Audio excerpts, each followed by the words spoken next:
السلام عليكم ورحمة الله وبركاته، يا رب تكونوا بخير. الفيديو ده إن شاء الله هنتكلم عن التقديم للأكاديميات والمعاهد. والموضوع ده هيكون في 4 عناصر أو 4 محاور. أول حاجة شروط التقديم ومتطلبات التقديم، يعني شروط ومتطلبات التقديم للأكاديميات.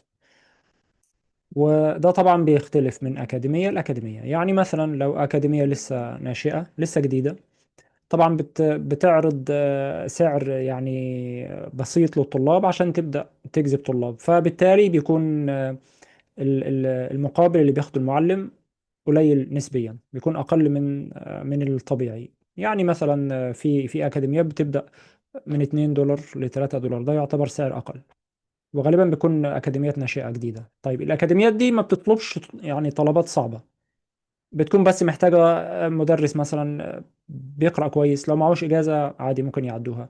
بيقدر يشرح لغة عربية إلى حد ما، مش بطريقة يعني قوية جدا. وما بيشترطوش مثلا إنك تكون متخرج من كلية شرعية أو كلية عربية. يعني بتكون طلباتهم بسيطة شوية. ليه؟ لأن السعر بيكون أقل. وطبعا الأكاديميات القديمة الكبيرة اللي بتاخد من الطالب سعر عالي، طبعا بتدي للمدرس سعر عالي، فبالتالي بتطلب مدرس قوي، تكون محتاجة مدرس قوي. بتطلب بقى طلبات صعبة شوية، زي مثلا لازم يكون معك إجازة، لازم تكون مثلا حافظ للقرآن، يكون سنك مثلا ما يزيدش عن مثلا 30 أو 35 سنة. زي مثلا تكون متخرج من كلية عربية أو كلية شرعية أو كلية مثلا كلية لغات، عشان تكون قوي في الإنجليزي. بيطلبوا إنجليزي قوي، يعني مثلا B2 على الأقل. فطبعا على حسب الأكاديمية اللي أنت بتقدم فيها. فإحنا هنقول إن شاء الله المتطلبات التقديم، يعني كلها حاول أقولها كلها إن شاء الله، السهلة والصعبة. فيعني أنت هيقابلك منهم جزء أو كلهم إن شاء الله. طيب ايه هي الحاجات اللي بتعملها الاكاديميات؟ انا طبعا انا بديك تجربتي الشخصيه مع في التقديم. طبعا عملت في بدايه المجال، عملت انترفيوز كتير. في منها اتقبلت فيه بفضل الله، وفي منها اترفضت. طبعا ده طبيعي، ممكن تترفض وممكن تتقبل. وكمان انا عملت ريفيوهات مع ناس، يعني انا يعني اشتغلت في اشراف في اكاديميه، انا اللي كنت بعمل المقابله مع المدرسين. فانا بديك ان شاء الله الخلاصه.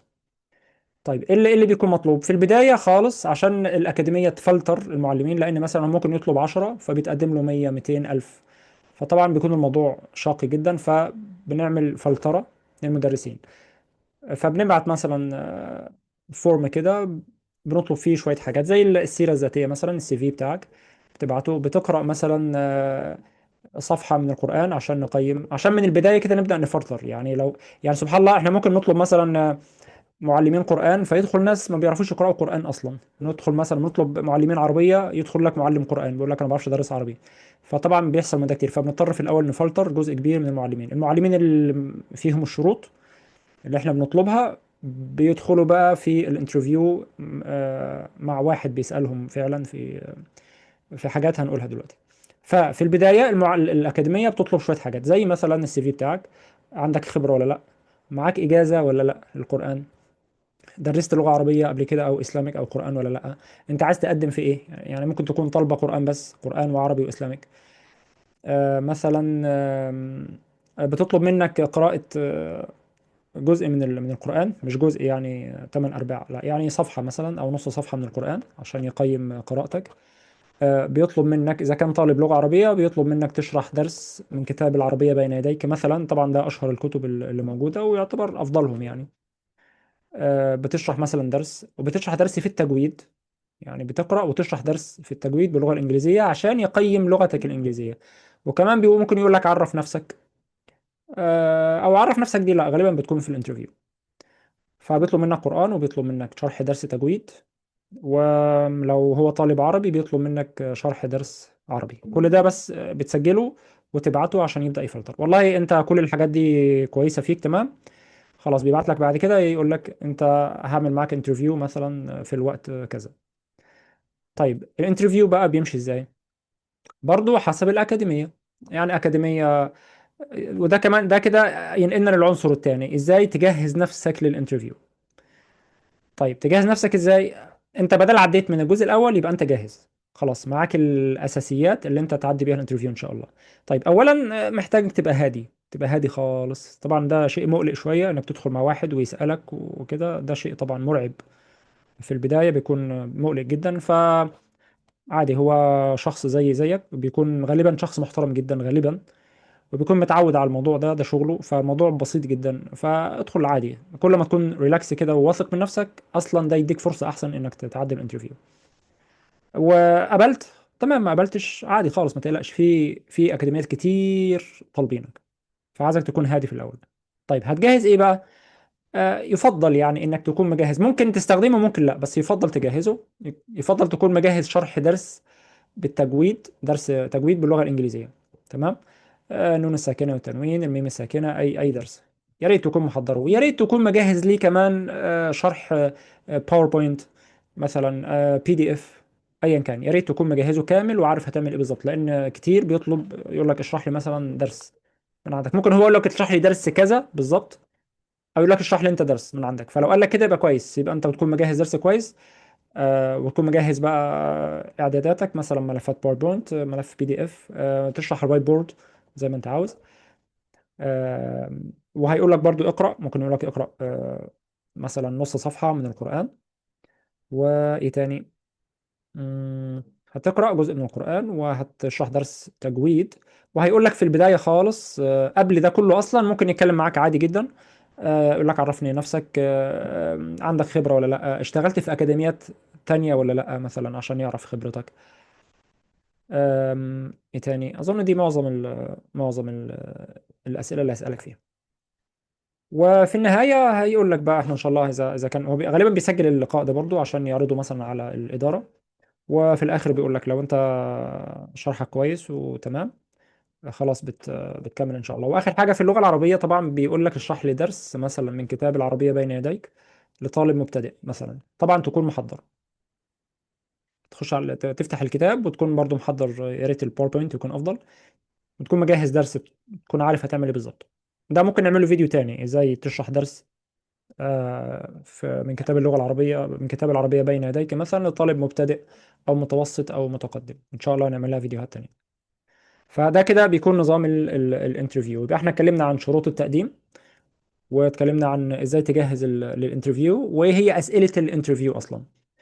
طيب الحاجة الأخيرة عشان ما أطولش عليك، أصلا في البداية تدخل أكاديمية ولا لا؟ يعني هي كويسة ولا مش كويسة؟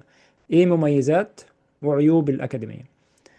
طيب طبعا ليها مميزات كبيرة جدا جدا، إن أنت بتضمن الطلاب. الأكاديمية بتتكفل بكل شيء، بتديك الطالب، وبتملى الجدول بتاعك في الوقت اللي أنت فاضي فيه، وبتديك راتب لحد ما ثابت كل شهر. غالبا معظم الأكاديميات الكويسة بتديك بتملى الجدول بتاعك، فبتكون ليك راتب كويس كل شهر. بيريحك هو من موضوع بيديك منهج ثابت تمشي بيه وخلاص. يعني هو يقول لك هتشرح التجويد من كتاب كذا، وهتشرح مثلا العربي من كتاب مثلا نور البيان او البغدادية، ومن كتاب العربية بين يديك. هو خلاص هديك منهج تمشي بيه، فهو بيسهل عليك الامور جدا. وبيكون في دعم اكاديمي، مثلا لو احتجت سؤال في اي حاجة بتلاقي دايما في سبورت معاك كويس. فالموضوع بيكون اسهل جدا، ده اسهل شيء موضوع الاكاديميات. فدي مميزاتها يعني. طيب ايه بقى عيوبها؟ عيوبها طبعا هي ليك كويسة كبداية، كويسة، والعائد بيكون كويس على قد إمكانياتك في الأول. وعيوبها بقى لو أنت خلاص خدت خبرة وبقيت تمام، لا يبقى أنت محتاج تطلع شوية بالليفل. هتبقى محتاج يبقى أنت يعني قيمتك كمعلم أقل من السعر اللي هو بيديهولك. لو أنت خلاص بقيت معلم ممتاز وعندك خبرة، لا يبقى أنت تستاهل أكتر من كده. فهي للمعلم الممتاز هي المقابل بتاعها قليل. تقدر تجيب مقابل اعلى في اماكن تانية ان شاء الله هنتكلم عنها برضه. ف دي يعني دي اكتر العيوب ومميزات الاكاديميات. وفي كمان من عيوب الاكاديميات، بعض الاكاديميات ممكن بس بيكون قليل صراحة، بتلاقي الدعم مثلا اسلوبه مش كويس شوية. بيكون في ضغط نفسي شوية في الأكاديمية.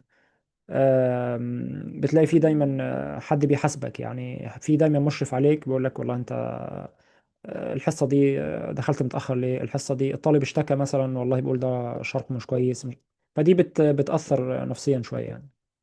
غير طبعا العمل الحر، انت براحتك اصلا، لو مش عايز في طالب مش عاجبك مش عايز تدرسه خلاص ما بدرسوش اصلا. الموضوع بيكون مرن اكتر يعني. فدي محاور التقديم في الأكاديميات. يا رب ما أكونش نسيت حاجة، لو أنا نسيت حاجة وأنت محتاج تسأل عنها اكتب لي في التعليقات وأنا هرد عليك إن شاء الله وأساعدك. وأشوفكم على خير، سبحانك اللهم وبحمدك، أشهد أن لا إله إلا أنت أستغفرك وأتوب إليك. السلام عليكم ورحمة الله وبركاته.